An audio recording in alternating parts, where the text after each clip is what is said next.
Dr. Brasco always hated coming to the institution. It stank of pain and fear and desperation. Her sensible shoes clicked on the ceramic tiles with every step. The acid tang of disinfectant stung her nostrils. She wanted to believe there was hope for everyone, but she'd worked in psychology long enough now to know that for many, this place was little more than a prison. Brasco stopped at the end of a long hallway. She could smell him through the door. Advanced hydrophobia, refused to bathe, refused to shower, refused even a bucket of water and a wet rag. He'd been a stockbroker a few weeks ago, and a pretty successful one, until a complete mental breakdown had gotten him committed. Now, at the behest of his family, she needed to reach him. "So, James, I hear you've been having some trouble lately," she said with a warm smile. He looked down at the ground. The photo she'd seen of him was clean-shaven, an upstanding man in a suit with a square jaw, nothing like the dithering, bearded wreck sitting a few feet in front of her. Dry skin, parched voice. "It's after me," he said, mouse quiet. "It's hungry." Dr. Brasco made notes. Delusions of persecution. Use of the it pronoun was an interesting one. A group, some kind of supernatural entity? Textbook signs of paranoid psychosis. "What's hungry, James?" she asked. He shook his head. "You don't want to know. It'll open the box. Get the genie out of the bottle. Don't want that. Don't want that at all." It wouldn't be the first time she'd heard delusions like this. "They say a problem shared is a problem divided, James," she said. "There's nothing that you could say that could hurt me, upset me, offend me, sure, but words can't actually wound." He gave a broken smile, like he might actually want to believe that. He'd been carrying this terrible burden, this fear, for weeks now. Maybe he could tell her. Maybe that'd help. "It's huge," he said. "This terrible monster. Scales and eyes and teeth in the deep, deep, deep. I can feel the ripples. It's getting closer. Getting closer. Oh God, it's hungry." His voice withered into a dusty cough. "Can I get you a glass of water, James?" she said without thinking. His eyes bugged out of his head, and he began to shriek, a terrible animal pain, like a rabbit caught in a rusty steel trap. He physically recoiled from Dr. Brasco and started clawing at his own face. Brasco only then noticed the rain pattering down at the window and the solitary drip, drip, drip of water from the ceiling. Dr. Brasco called in the orderlies and left. This would definitely be a multiple-session job. She returned home that night and tried to flush the thoughts from her mind. She'd heard every flavor of frightening delusion from her patients. CIA vampire powder hidden under a soap dish, a compulsion to kill to avoid devastating earthquakes, even the belief that a patient was being followed by a demonic dog, and that she and that dog were beginning to fuse into a single being. She'd learned to separate reality and fantasy, and yet, something about what James had said still disturbed her. Perhaps it was her own latent sense of thalassophobia, the fear of the deep ocean, the image of some huge and terrible predator swimming, hunting through the dark, gave her an awful sick feeling in the pit of her stomach. She even felt a little hesitant to pour herself a glass of water. Ridiculous. She couldn't allow herself to catch a patient's neuroses. She'd run herself a bath rather than let this irrational fear of water set in. It was while she was running that bath that she received a text from her employer, telling her that James had mysteriously disappeared from his room. All that was left was a smear of blood on his bed, where the water from a leak in the roof was dripping. Dr. Brasco lit candles and descended into the bath, completely ignorant of the danger she was in. A warm, relaxing bath. Until the bottom of the tub seemed to fall out from underneath her. She fell without warning into a deep, deep, dark, and a cold that forced the breath from her body in a single terrified gasp. She could barely see anything around her. It didn't make sense. It was impossible. Where was she? Somewhere in the deep ocean? It defied all known natural laws. Brasco was jogged from her thoughts by a movement in the distant dark, but soon, not so distant. A huge, monstrous shape getting closer and closer, built for this world in a way that she could never be. The water stole her last scream as giant teeth opened up all around her, and then its jaws slammed closed. Water, water everywhere, and not a... No, wait, stop screaming. It was just a figure of speech. Oh well. One can expect a little hydrophobia when you're dealing with an anomaly like SCP-1128, playfully and accurately nicknamed the Aquatic Horror. And because I care deeply about my viewers and subscribers, I should probably warn you right now, the very act of watching this video has actually already put you in danger. Now, please don't panic, because I'm also going to tell you the one proven way that people have managed to survive activating this particular anomaly, so I strongly recommend that you listen closely. SCP-1128 is a massive and invariably described as terrifying aquatic creature with a pronounced and extremely dangerous infohazardous quality. Descriptions and accurate representations of the creature activate the infohazardous phenomenon, making the person bearing the knowledge infected. Once the infection has begun, the aquatic horror will begin to stalk its victims, pursuing them through water, any body of water, getting ever closer in a long and terrifying hunting pattern. Infected people will appear to be completely normal, with the one exception being increasingly hydrophobic tendencies as the infection progresses. When placed in an immersive body of water, from a lake to a bathtub to a puddle, an infected person will sink beneath the surface and disappear to what appears to be a vast and dangerous ocean. There they will see the predator, large and frightening beyond all imagination, beginning to circle them and hunt. In the beginning, they may be lucky enough to get to return. Eventually, though, the predator will receive its meal. Most of the time, all that anyone will ever see is blood in the water. And the longer the person survives their victimization, the smaller the amount of water needed for the aquatic horror to hunt them, from a bathtub to a glass of water, a raindrop to a teardrop.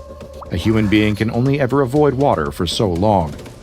Even after our opening case study, you might be wondering what it's like to experience being directly impacted by SCP-1128. Thankfully, I have a harrowing test log that will give you a front row seat. A member of D-Class personnel was given a full description of the aquatic horror, which he was told to read and internalize. He was then outfitted with professional deep-sea diving equipment and lowered into a bathtub with a winch. He remarked it all seemed a little strange. That was until he kept sinking and sinking and sinking, far below what the logical depths of the tub should possibly have allowed. While the extra-dimensional space where 1128 victims are taken seems impossible to locate or access, audio links have proved effective despite the dimensional barrier. This allowed researchers to receive a live feed from the D-Class who is now... well, let's not get ahead of ourselves, shall we? The researcher first asked if the D-Class could hear him. The D-Class replied, "I hear you, Doc. Damn, this thing's deep. Looks so tiny from the outside." When questioned about his current status, he said, "Right now, I'm just sinking to the bottom of... Is this the ocean? How the hell did you manage to fit an entire ocean inside a stinking bathtub?" He was asked to elaborate on that and said, "I just said ocean, damn it. There's fish and everything. Don't you guys know what the hell's inside your own..." The D-Class made a pained exclamation, and the researcher was quick to ask if he was all right and what had happened. I'm fine. I just hit bottom. Looks like I've landed in a patch of seaweed or something. Wait a second. It gets thinner to my right. Looks like there might be a drop-off that way. Should I go take a look?" He was told to proceed, and did so, while complaining about the considerable weight of his diving suit. His complaints were cut off moments later by a sharp, blood-curdling scream. The researcher asked the D-Class what had happened out there on the ocean floor, and he responded, I'm okay. I don't think it saw me. Damn, I think I peed myself. Scariest damn thing I've ever seen. Some kind of big... He then went on to describe the aquatic horror, which I will not do again here in order to reduce the chance of further mental contamination. You're welcome. But it was at this point that the D-Class also made the mental connection, saying, Wait a second. That's the thing from the stupid booklet you gave me, isn't it? The researcher confirmed that yes, that was indeed the case, and asked the D-Class to describe what the aquatic horror was doing. He said, Nothing right now, it's just swimming along. I think it's got something in its mouth. Is that a whale? It is. It's eating a whale.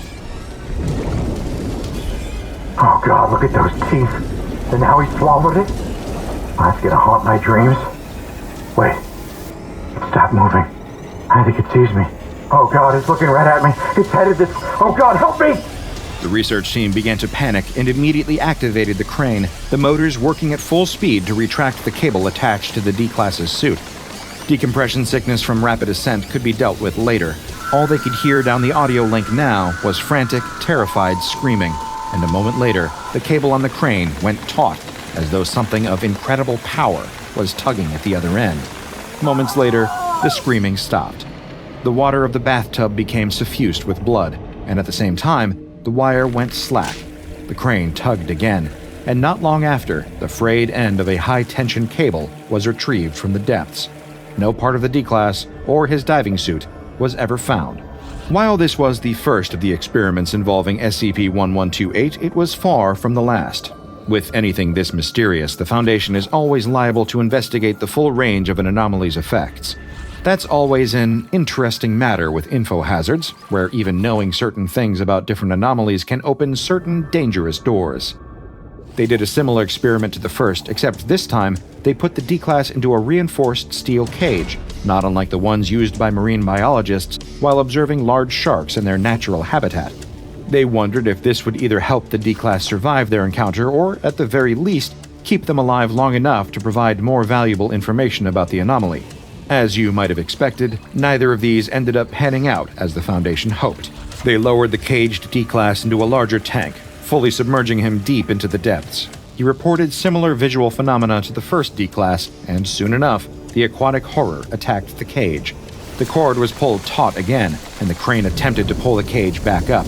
After a moment of struggle, it did, but it was more the mangled remains of the cage. What was left of the D-Class could most generously be described as chunks.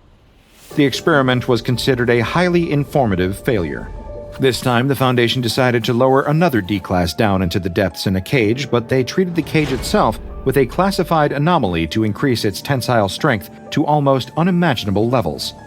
The aquatic horror would need to reach levels of power almost hitherto uncharted in order to break through it.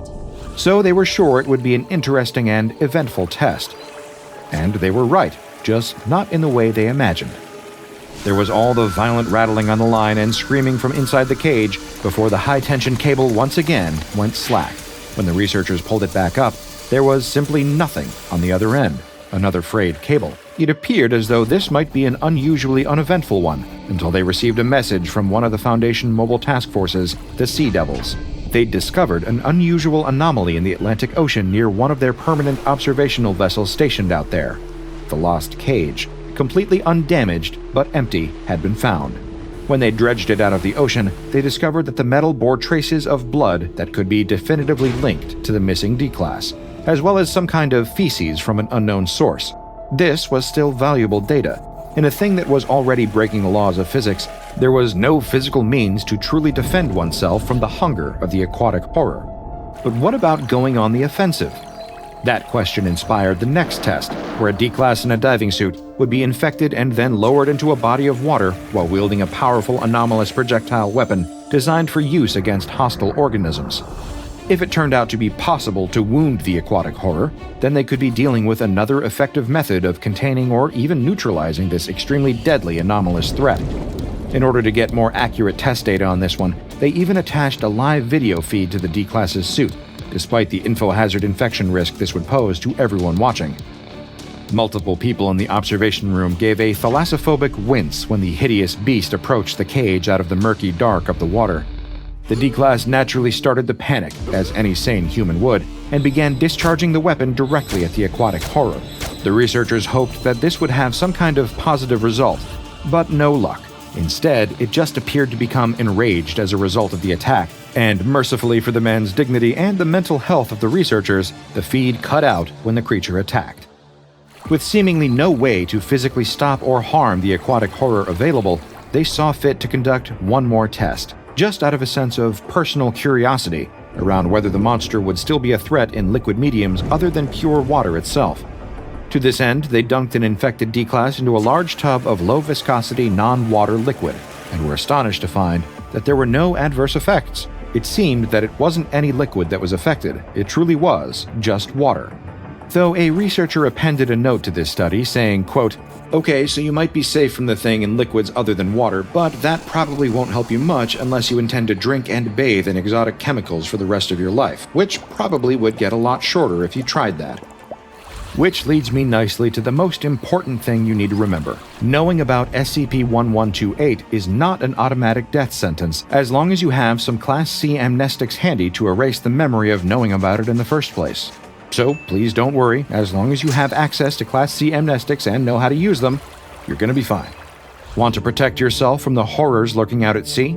Then be sure to check out my video, Top 16 Water SCPs That Will Make You Never Swim Again, or explore the rest of my classified anomalous videos.